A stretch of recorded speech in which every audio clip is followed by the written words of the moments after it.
नेपालमा कसले के बनाए भन्ने कुरामा काष्ठमण्डप भनेको चाहिँ लक्ष्मीनरसिंह मल्लको समयमा विशेत नामक व्यक्तिले बनाएका थिए होइन।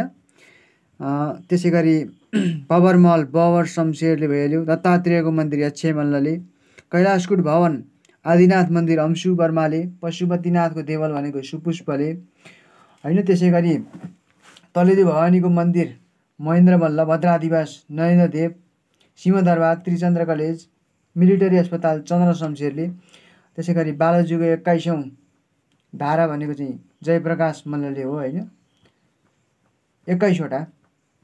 अनि तपाईँको बालजुको 22औं धारा चाहिँ कसले त रणबहादुर शाहले। त्यसै गरी अन्य कुराहरूमा हेर्न सक्छौँ।